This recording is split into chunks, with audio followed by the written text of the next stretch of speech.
Assalamualaikum warahmatullahi wabarakatuh. Saat ini kita berada di Masjid Ki Ageng Gripik.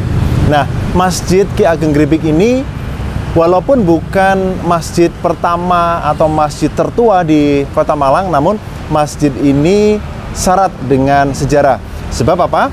Nama Masjid Ki Ageng Gripik ini memang diambil dari nama seorang ulama, yaitu Ki Ageng Gripik, yang makamnya berada di tidak jauh dari masjid ini, di belakang masjid ini ya. Kalau dari arah kiblat di sebelah sana, makamnya ada di sebelah baratnya, barat yang sedikit ke selatan gitu ya.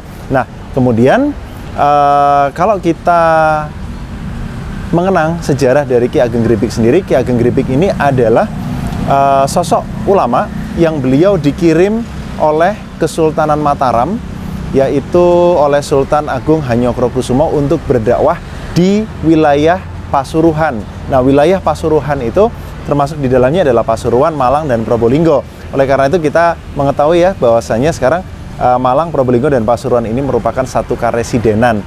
Nah, kemudian beliau membuka wilayah ini ya. Kita berada di Kelurahan Madiopuro. Jadi Madiopuro itu kalau dijadikan bahasa Indonesia artinya semacam pusat kota gitu ya. Nah, beliau membuka wilayah di sini, babat alas di sini, kemudian menyebarkan Islam di wilayah Malang. Nah, Ki Ageng Gripik sendiri, beliau merupakan keturunan dari Sunan Giri.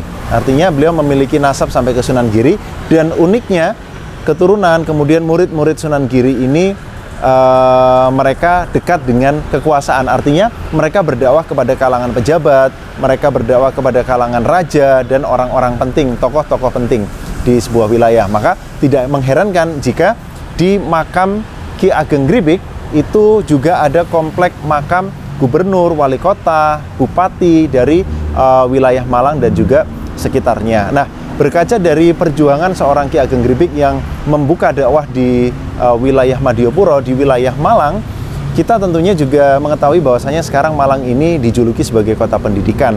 Nah, hari ini tugas kita untuk meneruskan perjuangan para ulama adalah selain mendidik diri kita, kemudian belajar ya, menuntut ilmu Islam, kita juga harus mendidik generasi muda kita, anak cucu kita, putra-putri kita. Dan salah satu faktor terpenting dalam mendidik mereka adalah menyediakan lingkungan yang sehat, lingkungan yang islami, dan tentunya peradaban yang juga islami. Ikuti terus sejarah Islam di Kota Malang bersama Pakis Garden. Assalamualaikum warahmatullahi wabarakatuh.